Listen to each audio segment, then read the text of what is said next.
അതാ ആ സമയം വന്നെത്തി. 2026 2020 വേൾഡ് കപ്പ്. സഞ്ജുവിന് വേൾഡ് കപ്പിൽ ടീമിൽ ഇടം കിട്ടിയപ്പോൾ ഓരോ മലയാളിയും സന്തോഷിച്ചു. പക്ഷേ അദ്ദേഹത്തിന് പുറത്തിരിക്കാനായിരുന്നു വിധി. അതിലും സഞ്ജുവിന് ഒരു പരിഭവവും ഇല്ലായിരുന്നു. പക്ഷേ മലയാളികൾ അവന് ഒരവസരം കൊടുക്കാത്തതിൽ ദുഃഖിതരായിരുന്നു. ഇന്ത്യൻ ടീം കളികൾ ജയിക്കുന്നുണ്ടെങ്കിലും ഓപ്പണിംഗ് കൂട്ടുകെട്ട് വിജയിക്കാത്തത് ഒരു പ്രശ്നമായി നിലനിന്നിരുന്നു. സഞ്ജുവിന്റെയും മലയാളികളുടെയും പ്രാർത്ഥനയുടെ ഫലമാണോ എന്തോ ദക്ഷിണാഫ്രിക്കയുമായി ഇന്ത്യ ദയനീയമായി തോൽക്കുകയും ഇന്ത്യക്ക് മുന്നോട്ടുള്ള യാത്ര ദുഷ്കരമാവുകയും ചെയ്തു. ഈ സാഹചര്യത്തിൽ ഇന്ത്യൻ ടീമിൽ ചെറിയ മാറ്റങ്ങൾ വരുത്തുവാൻ മാനേജ്മെന്റ് തീരുമാനിക്കുകയും സഞ്ജുവിനെ ഓപ്പണിംഗ് ഇറക്കുവാൻ തീരുമാനിക്കുകയും ചെയ്തു. ലോകത്തുള്ള എല്ലാ മലയാളികളും കണ്ണീരോടെ കൈകൾ കൂപ്പി സഞ്ജുവിന്റെ മികച്ച പ്രകടനത്തിനായി കാത്തിരുന്നു. വളരെ പ്രസിദ്ധമായ കമന്ററി പോലെ, ദേ നിങ്ങളിത് കാണുക, നമ്മുടെ സഞ്ജു, നമ്മുടെ മാത്രം സഞ്ജു.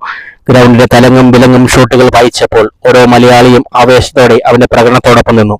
വളരെ പ്രസിദ്ധമായ ഡയലോഗിന് ചെറിയ മാറ്റം വരുത്തിയാൽ ഇതാണടാ മലയാളി, ഇങ്ങനെയായിരിക്കണോടാ മലയാളി. അവസാനം ഒരുപിടി റെക്കോർഡുകൾ തന്റെ പേരിലാക്കി മനത്ത് സീരീസും മേടിച്ച് വേൾഡ് കപ്പും നെഞ്ചോട് ചേർത്ത് ഓരോ മലയാളിയുടെ കണ്ണും മനസ്സും നിറച്ച് നമ്മുടെ എല്ലാം വലിയേട്ടനായി അവൻ തന്റെ അടുത്ത അംഗത്തട്ടിലേക്ക്. ഒപ്പം മലയാളിയില്ലാതെ എന്ത് വേൾഡ് കപ്പ്.